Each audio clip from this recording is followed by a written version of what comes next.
સુરતના ring road વિસ્તારમાં આવેલ શિવશક્તિ કાપડ માર્કેટમાં લાગેલી આગ મામલે મુખ્યમંત્રીના આદેશને પગલે ગાંધીનગરથી ટીમ સુરત પહોંચી છે। ગાંધીનગરથી ઉચ્ચ અધિકારીઓનો કાફલો તપાસ માટે પહોંચ્યો છે। તપાસ કર્યા બાદ રિપોર્ટ મુખ્યમંત્રી ભૂપેન્દ્રભાઈ પટેલને સુપરત કરવામાં આવશે। ટેક્સટાઇલ વેપારીઓએ રાહત પેકેજની માંગ કમિટીને કરી છે। હાલ તમામ અધિકારીઓ અને ફાયરના ચીફ ઓફિસરો તપાસ કરી રહ્યા છે। અત્રે ઉલ્લેખનીય છે કે રિંગ રોડ વિસ્તારમાં આવેલી શિવશક્તિ કાપડ માર્કેટમાં ગઈકાલે સવારે આગ લાગી હતી।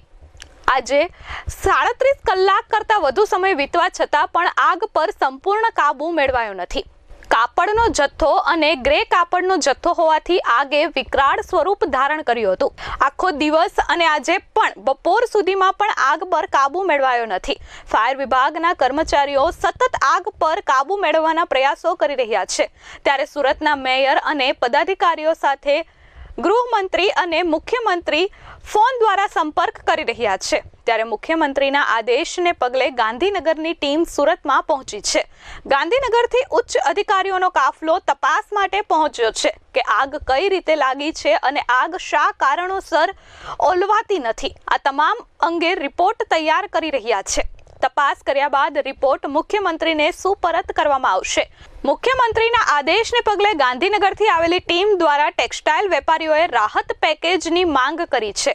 હાલ તમામ અધિકારીઓ અને ફાયરના ચીફ ઓફિસરો આ આગ મામલે તપાસ કરી રહ્યા છે। प्राइमा फेसी जो भी इंसिडेंट होते हैं स्टेट में मेजर इंसिडेंट होते हैं तो स्टेट फायर प्रिवेंशन सर्विसेज से यहाँ पे कुछ ऑफिसर्स को विजिट के लिए भेजते हैं। बट ये जो विजिट रहता है वो प्राइमरीली फायर फाइटिंग ऑपरेशंस जो कैसे चल रहा है, फायर अंडर कंट्रोल है, उसके लिए कुछ एडिशनल रिसोर्सेज की ज़रूरत है तो मोबिलाइज करने के लिए विजिट रहता है।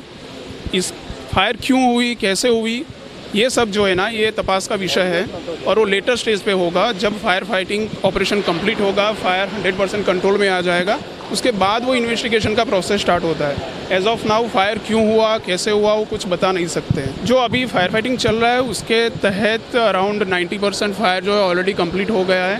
4th फ्लोर पे फायर फाइटिंग हो रहा है as of now. 5th floor पे अभी भी थोड़ा बहुत फायर दिख रहा है। एंड जिस तरह से सूरत म्यूनसिपल कॉरपोरेशन का फायर टीम फायर फाइटिंग कर रहा है, बहुत ही जल्द ये फायर कंट्रोल में आ जाएगा। इस स्लैब में थोड़ा बहुत स्केलिंग दिख रहा है बट फिलहाल अभी जो स्ट्रक्चर है उसमें स्टेबिलिटी है। जो भी सूरत म्यूनसिपल कॉरपोरेशन के फायर ऑफिसर्स ऊपर में है उसको अच्छे से एसेस करके फिर फायर फाइटिंग कर रहे हैं। तो ऐसा उनको थोड़ा सा भी लगेगा कि कुछ प्रॉब्लम है तो इमीडिएटली वो वहाँ से इवैक्यूएट कर लेंगे। External fire fighting turn table ladder और हाइड्रोलिक प्लेटफॉर्म से कंटिन्यूसली हो ही रहा है। ये अभी बता नहीं सकते हैं, वो इन्वेस्टिगेशन का पार्ट रहेगा। ब्यूरो रिपोर्ट H24 न्यूज़ सूरत।